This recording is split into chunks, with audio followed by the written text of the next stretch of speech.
Hello everyone, welcome back to my YouTube channel study Mauka. आज से हम स्टार्ट करने वाले हैं क्लास 7th ज्योग्राफी। आज से हम कक्षा 7 भूगोल की एनसीईआरटी पढ़ने वाले हैं। तो इसका हमारा पहला चैप्टर है पर्यावरण।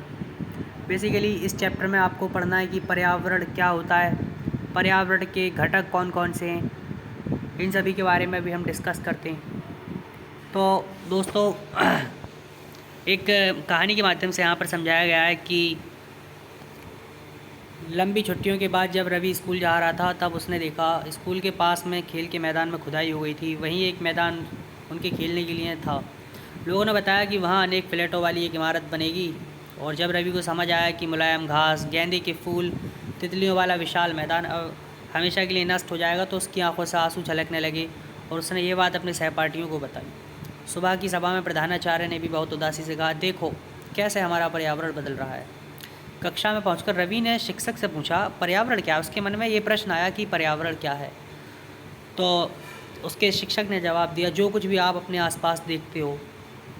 रवि कहने लगा कि इसका मतलब स्कूल भवन, मेज, कक्षा में रखी कुर्सियां तथा यहाँ तक कि खुला मैदान, सड़क, कूड़ा करकट, मेरे दोस्त, ये सभी हमारे पर्यावरण के अंग हैं। तो शिक्षक ने कहा कि हाँ, लेकिन ज़रा रुको, कुछ वस्तुओं का निर्माण प्रकृति ने किया है, जैसे कि पर्वत, नदियाँ, पेड़, प्राणी, जबकि अन्य का निर्माण मानव ने किया, जैसे सड़क, कार, कपड़े, किताब। ये तो देखिए बेसिकली पर्यावरण को अगर हम इस वार्तालाप से समझने की कोशिश करें तो कह सकते हैं कि किसी भी जीवित प्राणी के चारों ओर पाया जाने वाला जो वातावरण है, किसी भी जीवित प्राणी के चारों ओर पाए जाने वाली विभिन्न वस्तुएं हैं, स्थान हैं, या फिर एक प्रकार से देखा जाए तो उसके चारों ओर पाए जाने वाले संसाधन हैं, उसको हम पर्यावरण बोल सकते हैं।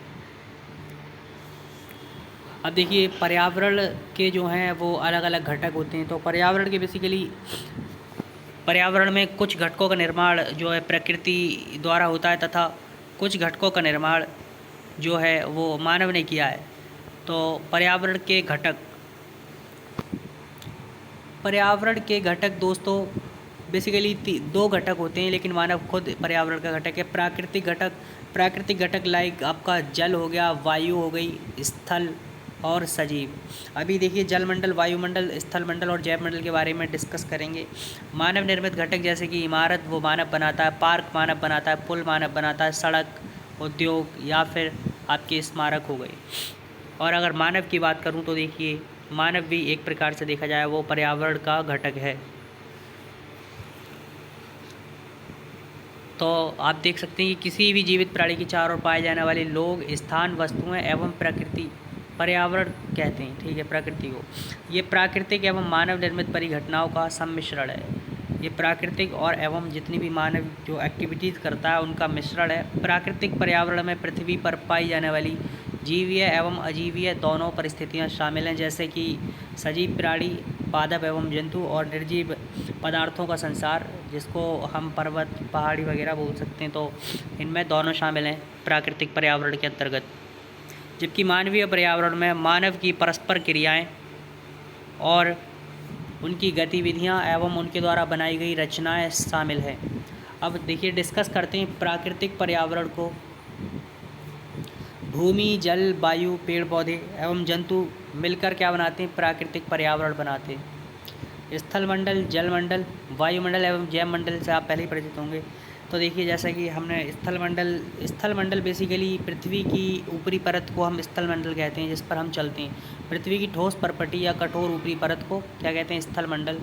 ये चट्टानों और खनिजों से बनी होती है एवं मिट्टी की पतली परत से ढका होता है। ये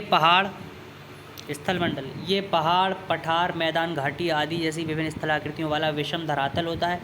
यानी कि स्थलमंडल पर ही पहाड़, पठार, मैदान और घाटी जैसी विभिन्न स्थलाकृति पाई जाती हैं। ये स्थलाकृतियाँ महाद्वीपों के अलावा महासागर की सतह पर भी पाई जाती हैं। अब दोस्तों स्थलमंडल जो है वो वह क्षेत्र है जो हमें वन, कृषि एवं मानव बस्तियों के लिए, भूमि, पशुओं को चरने के लिए घास स्तन यानी चरागाह प्रदान करता है। ये खनिज संपदा का भी एक स्रोत है। देखिए एक शब्द उत्पत्ति यानी एक रोचक तथ्य है कि पर्यावरण जो है, यानी पर्यावरण को अंग्रेज़ी में इन्वायरमेंट कहते हैं, और जो इन्वायरमेंट शब्द की उत्पत्ति हुई है वो फ्रेंच शब्द इन्वायरोनेर या इन्वायरोनेर से हुई है, जिसका अर्थ है पड़ोस।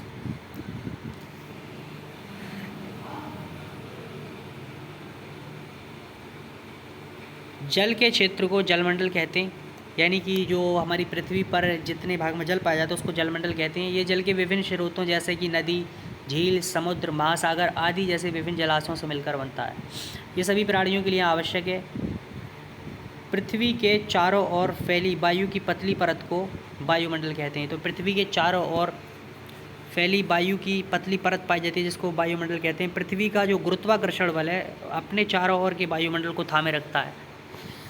तो वायुमंडल जो है वो पृथ्वी के गुरुत्वाकर्षण बल के कारण पृथ्वी के चारों ओर क्या रहता है, स्थिर रहता है। ये हमें सूर्य की झुलसाने वाली गर्मी एवं हानिकारक किरणों से रक्षा करता है, बचाता है। इसमें कई प्रकार की गैस, धूलकण एवं जलवाष्प उपस्थित रहते हैं। तो वायुमंडल में परिवर्तन होने से मौसम एवं जलवायु में परिवर्तन होता है। देखिए बेसिकली जो वायुमंडल होता है उसकी जो क्षणिक अवस्था होती है, दशा होती है, तो उसको मौसम कहते हैं। तथा एक लंबी अवधि में मौसम की दशाओं का औसत योग जो होता है वो जलवायु कहलाता है। पादप एवं जीव जंतु मिलकर जो है जैवमंडल या सजीव संसार का निर्माण करते हैं। ये पृथ्वी का वह संकीर्ण क्षेत्र है जहाँ स्थल, जल एवं वायु मिलकर जीवन को संभव बनाते हैं। अब देखिए एक शब्द है पारितंत्र। तो पारितंत्र क्या है? वह तंत्र एक ऐसा सिस्टम जिसमें समस्त जीवधारी आपस में एक दूसरे के साथ तथा पर्यावरण के उन भौतिक एवं रासायनिक कारकों के साथ परस्पर क्रिया करते हैं जिसमें वे निवास करते हैं। ये सब ऊर्जा और पदार्थ के स्थानांतरण द्वारा संभव है। तो जो जीव होते हैं उन्हें देखिए कुछ बेसिक रिक्वायरमेंट्स होती हैं, तो उन रिक्वायरमेंट्स के लिए जो है वो अलग अलग चीज़ों पर डिपेंड होते हैं और आपस में इंटरेक्शन करते हैं। तो और जो उनका फिज़िकल इन्वायरमेंट होता है ना आसपास का, उससे भी इंटरेक्ट करते हैं। तो एक ऐसा सिस्टम जिसमें जीवधारी आपस में तथा अपने पर्यावरण के साथ इंटरेक्ट करें उसको हम पारितंत्र कहते हैं, यानी इकोसिस्टम। अब देखिए पारितंत्र जो हैं वो यहाँ पर बात की गई है कि पारितंत्र अलग अलग हो सकते हैं, पारितंत्र अलग अलग प्रकार के हो सकते हैं, जैसे कि वन, घास स्थल, रेगिस्तान, पर्वत, झील, नदी, महासागर एवं छोटे ताल का भी एक पारितंत्र हो सकता है। वस्तु विनिमय पद्धति देखिए क्या आप जानते हैं, एक रोचक तथ्य यहाँ पर बताया गया कि प्रत्येक वर्ष 5 जून को विश्व पर्यावरण दिवस मनाया जाता है। तो 5 जून को विश्व पर्यावरण दिवस मनाया जाता है, ध्यान रखेंगे। वस्तु विनिमय पद्धति दोस्तों मतलब एक ऐसा सिस्टम जिसमें कि पैसे का प्रयोग नहीं होता, धन का प्रयोग नहीं होता और वस्तुओं की अदला बदली जो आपस में लोग करते थे। जैसे कि मान लीजिए ए है कोई और ए व्यक्ति के पास गेहूँ है और बी के पास क्या है, चावल है। तो ए जो है वो बी को गेहूँ दे दे तथा बी ए को चावल दे दे। तो इस प्रकार से पहले लोग किया करते थे। इसको हम वस्तु विनिमय पद्धति कहते थे। मानवीय पर्यावरण देखते हैं। अब मानवीय पर्यावरण मतलब आपस में जो उनकी पारस्परिक क्रियाएं होती हैं और अपनी आवश्यकता के अनुसार परिवर्तन होता है, यानी मानव रचित जो पर्यावरण है। प्रारंभिक मानव ने स्वयं को प्रकृति के अनुरूप बना लिया था। उनका जीवन सरल था एवं आसपास की प्रकृति से उनकी आवश्यकताएं पूरी हो जाती थी। अब दोस्तों समय के साथ कई प्रकार की ज़रूरतें बढ़ी। मानव ने पर्यावरण के उपयोग और उसमें परिवर्तन करने के कई तरीके सीख लिए, जैसे कि फसल उगाना, पशु पालना एवं स्थायी जीवन जीना सीख लिया। पहिए का आविष्कार हुआ, आवश्यकता से अधिक अन्न उपजाया गया, वस्तु विनिमय पद्धति का विकास हुआ, व्यापार आरंभ हुआ एवं वाणिज्य का विकास हुआ। औद्योगिक क्रांति से बड़े पैमाने पर उत्पादन शुरू हो गया, परिवहन तेज गति से शुरू हुआ, सूचना क्रांति से पूरे देश में संचार सहज और द्रुत हो गया। प्राकृतिक एवं मानवीय पर्यावरण के बीच सही संतुलन होना आवश्यक है।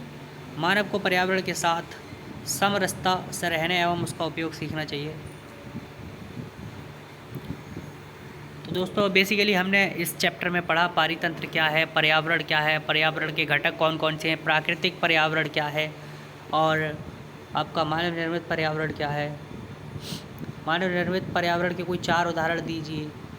तो जैसे कि हमारा पुल और रेलगाड़ी हो सकती है, आप उदाहरण दे सकते हैं अनेकों। जीव पर्यावरण के 2 प्रमुख घटक क्या हैं, पादप एवं जंतु।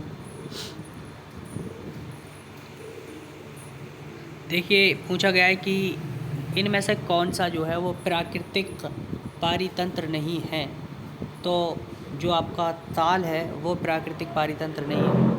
इनमें से कौन सा मानवीय पर्यावरण का घटक नहीं है? मानवीय पर्यावरण का घटक नहीं है वो है आपका स्थल। इनमें से कौन सा मानव निर्मित पर्यावरण है? मानव निर्मित पर्यावरण की बात करें तो दोस्तों वो है आपका सड़क, क्योंकि समुद्र, पहाड़ और नदियाँ वगैरह ये सब प्राकृतिक पर्यावरण के घटक हैं। इनमें से कौन सा पर्यावरण के लिए खतरा है? पादप वृद्धि, जनसंख्या वृद्धि, फसल वृद्धि। तो जनसंख्या वृद्धि जो है इसका सही आंसर होगा।